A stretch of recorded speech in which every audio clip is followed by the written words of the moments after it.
Hello and welcome to the Year 9 Options Educast GCSE Media Studies presentation.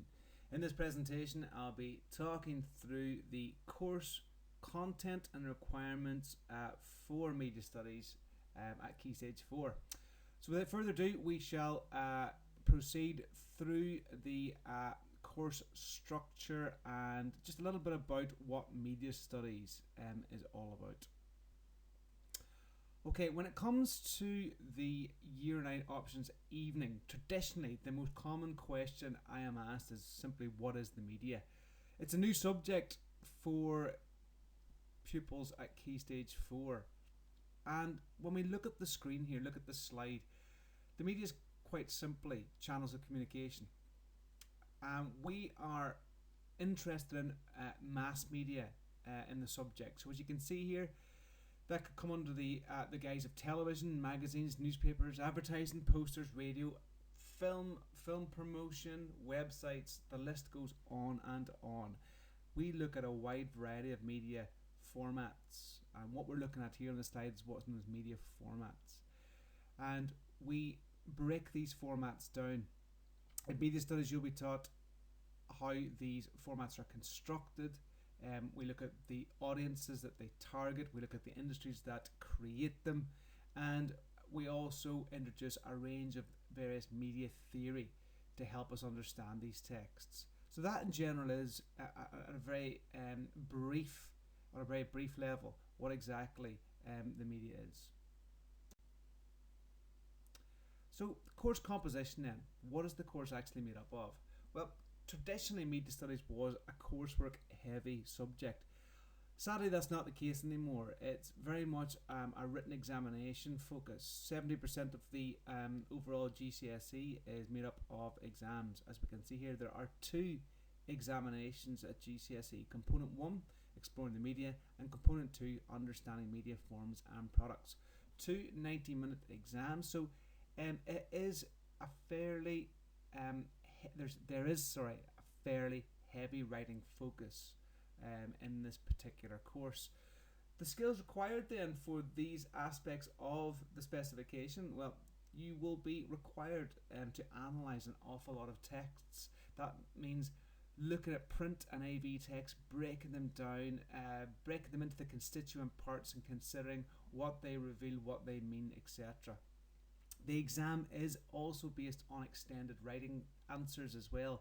So there's quite a lot of writing in media studies. So that's something maybe you'd like to take into consideration when choosing the subject. And also we introduced, as mentioned previously, a range of theories. So there will be an understanding and expectation that you will apply various media theories to the text that we look at. So that's our first two. But there is one final component that makes up the specification. The final component is the NEA, the non-examination assessment, essentially coursework, and that's the creative end. If the first two components deal with knowledge and understanding and analysis, the third component takes the basic learning that you have undertaken in component 1 and component 2 and you apply it in component 3. So if you learn about how magazine covers are constructed, maybe film promotional products are constructed, you take that knowledge and you put it into practice in the NEA in component 3. As you can see here, we've got some of the work produced in years gone by in media studies. We've got some magazine front covers on the left hand side there, double page spread and a film poster on the right. Some of the texts that have been created by students in the NEA. So there'll be a greater focus on the on creative skills, on digital editing, etc. Okay, so that makes up the third part of the specification, and that's worth 30% of the GCSE. Okay, so just delving a little deeper into the course content, you've got a good idea of the NEA section, the coursework section. Let's have a look at the two exam components in a little bit more detail then. So component 1, exploring the media, this is really your introduction to media studies, and it's split into two sections within that examination. You've got section A, which focuses primarily on media language and representation. And we've got below that the set texts that you will study. These are the texts that potentially will appear in your examination. So you can see that there's 4 sets of set text. We've got advertising, film posters, magazines and newspapers. Within that then we look at media language and representation. So what does that mean? Well, media language is basically the building blocks of media studies. These are all the constituent elements that make up a media text. So for example, if we look at the Pride magazine here, we can see that we've got a model. She's standing in a particular way. She's wearing a certain costume. She's surrounded by certain words that are in particular colours. And in media language then we look at all these elements and we think, well, what do they mean? Why have they been chosen? What messages are being conveyed through that? And we do that with each individual media text that you can see. Representation, on the other hand, then, is all about stereotyping and whether images and themes within our media text, whether they represent a stereotypical view of the world or whether they challenge stereotypes. So for example, if we stick with our magazines here, we have Dwayne "The Rock" Johnson here, who initially appears to be the epitome of stereotypical masculinity. When we look at GQ magazine then, we start to break that cover down and we start to consider whether the entire magazine is overtly masculine or whether there are elements in this magazine that suggest that masculinity is maybe evolving and changing in more contemporary times. And we do that across our set texts. And it's not just gender we look at. If we have a look in the bottom left hand corner there, we have issues like Brexit. And we think about how Brexit's been represented in different types of newspapers. Okay, so we've got two very contrasting publications there in The Sun and The Guardian, both covering a Brexit story here, but angling it very differently. And again, we look at the skills that are required for this. Analytical skills are key here. This is picking out and analysing various signifiers and elements within a media text. This part of the exam does require quite a bit of extended writing, quite a lot of writing involved in this particular section of the course, and also, as mentioned before, application of theory. Section B then is more interested in, shall we say, more external factors when it comes to media text.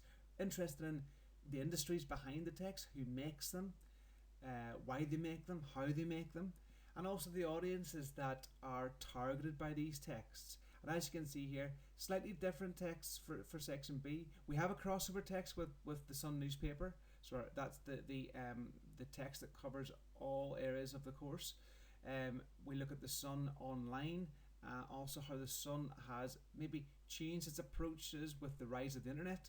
We look at the Archers, a very famous radio soap opera, and we look at how it's maintained its popularity with audiences and how the BBC promotes it still in a very changing media landscape. We look at film promotion and specifically Bond, and obviously Bond's been in the news recently for quite a number of reasons. We look at how it's been promoted online through its website and via other platforms as well.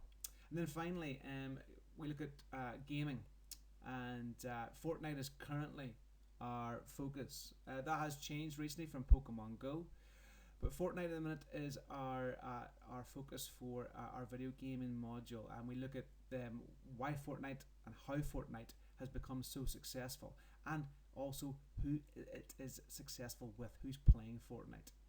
Okay, so that's our component 1, section A, section B. Component 2 then is slightly different, where we take a deep dive into very specific media texts. It's split into 2 exam topics. We've got TV, crime, drama, and as we can see here, our focus text is Luther, where we break down and examine an episode of Luther. We look at it in terms of media language and representation. We also look at who is watching Luther, and we take an overview of the industry behind Luther, which is namely the BBC. We look at the BBC and its production of Luther, how it markets Luther, and we consider why TV crime drama is an important genre for the BBC. And then finally we look at music videos. We look at 2 very different artists. At the minute, Currently, we are studying Taylor Swift and Pharrell Williams. And again, we look at the 4 key areas within the specification and apply them within these music videos. We look at media language, how these videos are made, the messages that are conveyed through them. We look at how gender and issues are represented in them. We think about who's actually consuming these videos, and we look at the industry context around them as well, why they're made, how they're made, etc. So as you can see, the course, we cover a wide variety of media texts, and that's what the beauty is with media studies is the pupils that walk through the media studies door, they have a great deal of expertise already. They're experts in the field. You are familiar with these texts, maybe not all of them, and maybe not the specific texts, but you've all watched a TV program, you've all watched a music video, you've been on a website, so you're familiar with the forms, the conventions, etc., and that gives you a foot up in the subject immediately. So that's why it's such a popular subject. There's a great deal of familiarity whenever we engage with certain media texts. So finally then, when considering your options for GCSE, and if you are thinking about media studies, think about these questions. Are you interested in media products? Are you interested in TV programs, magazines, newspapers, how they're made, why they're made? Are you interested in the effects of the media on audiences? Why do people watch certain TV programs? Why do people engage with newspapers still? And what are they getting from it? And what impact are these texts having on them? Are you interested in how media texts convey information? How colour can have a massive impact on how we understand a text, how certain words, how certain face expressions, how certain items of costume and dress code can convey messages really quickly. Are you happy to work on developing your writing skills, being able to develop a skill set that will enable you to write at length and in detail? Are you interested in developing your creative and digital skills online? Your planning, your drafting, your artistic skills? If the answer is yes to these questions, then I would wholeheartedly encourage you to sign up for media studies.